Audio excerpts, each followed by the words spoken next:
श्री शिवाय नमस्ते दोस्तों, आप सभी को तो पता है कि कार्तिक मास का बहुत ही प्यारा सा और सुंदर सा और पवित्र महीना चल रहा है जो कि भगवान कृष्ण को समर्पित होता है।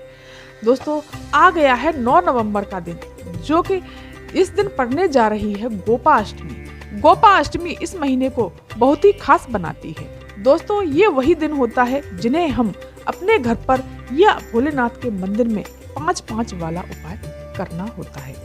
दोस्तों, पूज्य गुरुदेव पंडित प्रदीप मिश्रा जी की कथा से सुन करके और समझ करके बहुत ही सुंदर से मैं 4 उपाय लेकर के आई हूँ। दोस्तों, गोपाष्टमी के दिन आपको ये 5-5 वाला उपाय जरूर करना चाहिए। पहले तो हम ये जानते हैं कि ये उपाय हमें किस चीज के लिए करना है। अगर आपकी कोई मनोकामना है, विशेष मनोकामना है, आपने पशुपत व्रत कर लिए, बहुत सारे उपाय भी किए, लेकिन आपकी कामना कोई पूरी नहीं हो रही है, और आपने सोमवार की अष्टमी का भी उपाय कर लिया, बहुत सारे व्रत भी किए, लेकिन आपकी कोई मनोकामना पूरी हो ही नहीं रही है, बरसों पुरानी मनोकामना है जो कि आप पूरी करना चाहते हैं, करवाना चाहते हैं, तो आपको इस दिन कार्तिक मास के महीने में गोपाष्टमी के दिन ये उपाय जरूर करना चाहिए। आपको क्या करना है, चलिए जान लेते हैं। बहुत अच्छी तरह से समझाने का पूरा प्रयास करूंगी। अगर कोई भी बात आपकी समझ में ना आए तो आप प्लीज कमेंट करके पूछ लीजिएगा। चलिए जानते हैं आपको क्या करना है। 5 लेनी है बेलपत्री। दोस्तों, बेलपत्री बहुत ही सुंदर सुंदर सी प्यारी प्यारी सी होनी चाहिए। खंडित बेलपत्री नहीं लेनी है, आपको प्यारी सी बेलपत्री ले लीजिए। और अब लेने हैं आपको 5 दुर्वा। 5 दुर्वा लेनी है। दोस्तों, दुर्वा तो आसपास आपको कहीं ना कहीं मिल जाएगी, ऐसा नहीं है कि दुर्वा ना मिले, जरूर ही जरूर आपको दुर्वा मिल जाएगी। और आपको फिर लेने हैं 5 सफेद रंग के पुष्प। कितने लेने हैं दोस्तों? 5 सफेद पुष्प ये ले लिए। अब आपको लेना है 1 लोटा जल। जिस लोटे में आपने 1 लोटा जल लेना है, लेकिन तांबे के कलश में भरना है। अब आप उस लोटे में गंगा जल जरूर डालिएगा, क्योंकि कार्तिक मास का महीना चल रहा है। कार्तिक मास के महीने में गंगा जल का बहुत ही विशेष महत्व होता है। क्यों? अब आपको इसको लेकर के सीधे देवादेव महादेव के शिव मंदिर शिवालय में पहुंचना है। पहुंच गए। अब आपको क्या करना है, जो 5-5 चीजें आपने ली हैं, 5 बेलपत्री, 5 दुर्वा और 5 सफेद पुष्प, उसमें से आपको एक चीज ले लेनी है। 1 बेलपत्री ले लीजिए, 1 दुर्वा ले लीजिए, 1 सफेद पुष्प। उसको आपको अपने हाथ में लेना है और श्री शिवाय नमस्ते मंत्र का जाप करते हुए कुंदकेश्वर महादेव का नाम लेना है। कौन से महादेव का नाम लेना है दोस्तों? कुंदकेश्वर। और भोलेनाथ की शिवलिंग पर आपको समर्पित कर देना है। अब आपके पास 4 चीजें बची हैं। 4 बेलपत्री, 4 दुर्वा और 4 ही सफेद पुष्प। और जो जल का लोटा लेकर के गए हैं, उसको आपको कुंदकेश्वर महादेव के नाम से एक बार समर्पित करना है। फिर आपको जल बचा लेना है। फिर आपको क्या करना है, फिर दोबारा से उसमें से 1 बेलपत्री लेनी है, 1 दुर्वा लेनी है, 1 सफेद पुष्प लेना है। इसी प्रकार से फिर से आपको कुंदकेश्वर महादेव का नाम लेकर के अपनी मनोकामना को बोलना है और उस पर समर्पित कर देना है। और उस जल के पात्र से आपको फिर से जल समर्पित कर देना है। दोस्तों, इसी तरह से आपको 5 चीजें एक करके समर्पित करनी है, लेकिन इकट्ठी करनी है आपको, लेकिन एक साथ 5 नहीं करनी, ठीक है?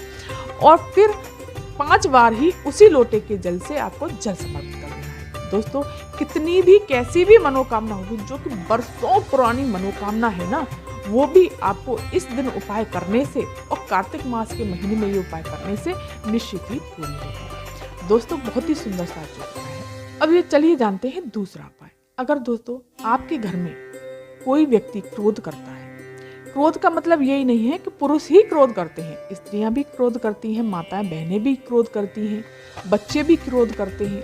पहले तो दोस्तों जिम्मेदारी केवल पुरुषों के ऊपर हुआ करती थी। सारा काम, बाहर जाना, बाहर नौकरी करके लाना, पैसे कमा करके लाना, और सारी जिम्मेदारी पुरुषों को हुआ करती थी। घर के काम स्त्रियां करती थी। लेकिन अब तो स्त्रियां भी बाहर जाती हैं, बच्चों की जिम्मेदारी, पढ़ाई की जिम्मेदारी, बहुत सारी जिम्मेदारियां माताओं पर होती हैं। तो भाई ऐसी बात नहीं है, जाहिर है उनको भी गुस्सा आता है। जब ज़्यादा ही क्रोध आता है, जब ज़्यादा ही परेशानी हो जाती है, तो आपको ये उपाय जरूर करना चाहिए। आपको क्या करना है, 5 बेलपत्री ले लेनी है। ले लिया आपने 5 बेलपत्री लेकर के आपको 5 उन बेलपत्रियों के डूंठ तोड़ लेने हैं। नीचे के डूंठ तोड़ लिए। अब उन 5 डूंठों को लेना है और 5 बेलपत्री को लेना है। एक कलश में आपको तांबे के कलश में जल भर लेना है। दोस्तों, उसमें आपको गंगा जल जरूर डालना है। ये आपको मैंने हर वीडियो में बताया हुआ है, उसमें गंगा जल डालना है। और इन चीज़ों को लेकर के भोलेनाथ की शिव मंदिर में, शिवालय में पहुंच जाना है। दोस्तों, आप सभी को तो मैंने पहले भी बताया हुआ है और आप सभी लोग जानते भी हैं कि भोलेनाथ की शिवलिंग में पूरा परिवार उनका समाया हुआ है। तो आपको पहुंचना है, तो आपको क्या करना है, जो डंडी, जो डूंठ तोड़े हुए हैं बेलपत्री के, आपको माता अशोक सुंदरी के स्थान पर उस व्यक्ति का नाम और गोत्र बोलना है जो व्यक्ति क्रोध करता है। और अगर वो खुद भी अपना उपाय करना चाहता है तो वो खुद भी कर सकते हैं। उस व्यक्ति का नाम और गोत्र बोलना है और माता अशोक सुंदरी के स्थान पर समर्पित कर देना है। फिर आपको क्या करना है, समर्पित कर दिया। अब आपको लेना है, कौन से महादेव का नाम लेना है, अवधूतेश्वर महादेव का। अवधूतेश्वर महादेव का नाम लेना है। ये नाम लेकर के आपको फिर जल समर्पित कर देना है। श्री शिवानंद मंत्र का जाप करते हुए भोलेनाथ की शिवलिंग पर जल समर्पित करना है।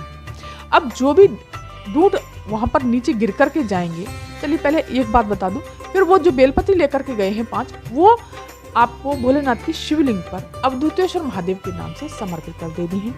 अब जो दूध, जो जल आपने चढ़ाया है शिवलिंग पर, वो नीचे बह करके आया होगा, तो वो दूध भी एक आध नीचे गिर गया होगा। उसको उठाना है, 1 2 3 जो भी गिरे हों उनको उठा लेना है। उठा करके आपको सीधे अपने घर चले आना है। पहले भोलेनाथ को प्रणाम करना है, उस व्यक्ति का नाम गोत्र बोलना है और घर चले आना है। जब आप उन दूधों को ले आएंगे तो अपने घर में ही कूट काट के उनको किसी भी चीज में, खाने में या कोई भी चीज हो, पीने की, खाने की, जो भी हो, उसमें मिक्स करके आपको उस व्यक्ति को दे दीजिए जो क्रोध करता है। निश्चित ही भोलेनाथ उसका क्रोध जरूर ही जरूर शांत करेंगे, उसको शांति जरूर मिलेगी। दोस्तों, बहुत ही सुंदर सा उपाय है।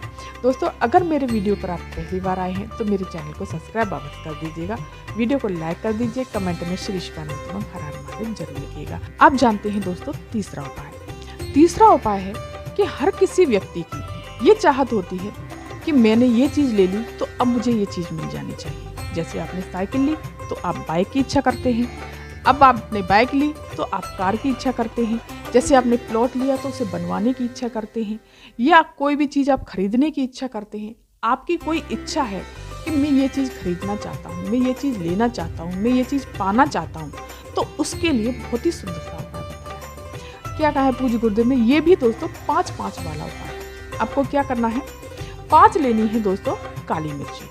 क्या लेनी है, 5 काली मिर्च, और 5 ही लेनी है लौंग। लौंग दोस्तों फूल वाली होनी चाहिए, टूटी फूटी लौंग बिल्कुल भी नहीं चलेंगी, इस बात का विशेष ध्यान रखिएगा। खंडित चीज भोलेनाथ को समर्पित नहीं की जाती, आप खंडित चीज समर्पित कर देते हैं तो वो चीज नहीं चलेगी। ठीक है, अब आपको लेने हैं काले तिल। अब काले तिल की संख्या कितनी लेनी है आपको समझना है। काले तिल की संख्या भी आपको 5 ही लेनी है। ले ली।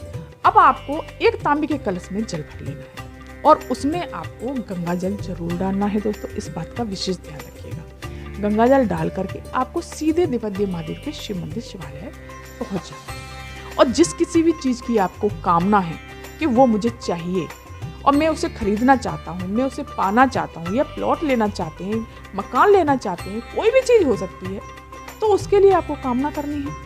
और फिर आपको वो तीनों चीजें, 5 लौंग, 5 काली मिर्ची और 5 काली तिल आपको सीधे हाथ में अपने रख लेने हैं और कुंदकेश्वर महादेव का नाम लेना है। कुंदकेश्वर महादेव का नाम लेना है और उसके बारे में स्मरण करना है, बाबा से कहना है और शिवलिंग पर आपको समर्पित कर देना है। समर्पित कर दिया। इसके बाद में आपको जो जल का लोटा भर के लेकर के गए उसको जल को समर्पित कर दीजिए। दोस्तों, पूज्य गुरुदेव ने कहा है कि अगर आप इस उपाय को विधि विधान से करते हैं तो कोई भी ताकत नहीं है जो कि आपको उस चीज से लेने से रोक सके। आपको वो चीज जरूर ही मिलकर रहेगी। दोस्तों, बहुत ही सुंदर सा उपाय है। अब दोस्तों चलिए जानते हैं कि चौथा उपाय है रोग बीमारी के लिए। अगर आपके घर में रोग बहुत है, बीमारियां बहुत हैं, ऐसा तो कोई घर नहीं है जिस घर में थोड़ा बहुत रोग ना हो, तो आपको ये उपाय करते रहना चाहिए दोस्तों। और कल गोपाष्टमी भी पड़ रही है, कार्तिक मास का महीना है, तो आपको सबको निरोगी काया चाहिए कि नहीं चाहिए? चाहिए ना, तो आपको सबको ये उपाय करना है। देखो, छोटे बड़े सभी कर लें तो कोई बुराई वाली बात तो है नहीं, क्योंकि भैया सब स्वस्थ रहेंगे तो अच्छा है। स्वस्थ रहेंगे तो काम कर पाएंगे तो भगवान का भजन भी कर पाएंगे, मंदिर भी जा पाएंगे। और स्वस्थ ही नहीं रहेंगे तो करेंगे क्या? ठीक है, तो आपको क्या करना है, काली मिर्ची लेनी है 5। ले ली आपने काली मिर्ची। अब आपको ये काली मिर्ची साबुत नहीं लेनी, इसको पीस लेना है, बारीक पाउडर बना लीजिए। बारीक पाउडर बना लिया। अब आपको एक लोटा ले लीजिए स्टील का, या फिर आपको एक स्टील की कटोरी ले लेनी है, या आपको एक गिलास लेना है। उस गिलास में या बर्तन में किसी में भी आपको दूध डाल लेना है। ऐसा मत करना ज़्यादा दूध, जैसे अगर आपके यहाँ ज़्यादा दूध है तो कोई बात ही नहीं है, अगर देखो वैसे दूध की बहुत कमी है तो थोड़ा दूध ले लीजिए। दूध ले लिया।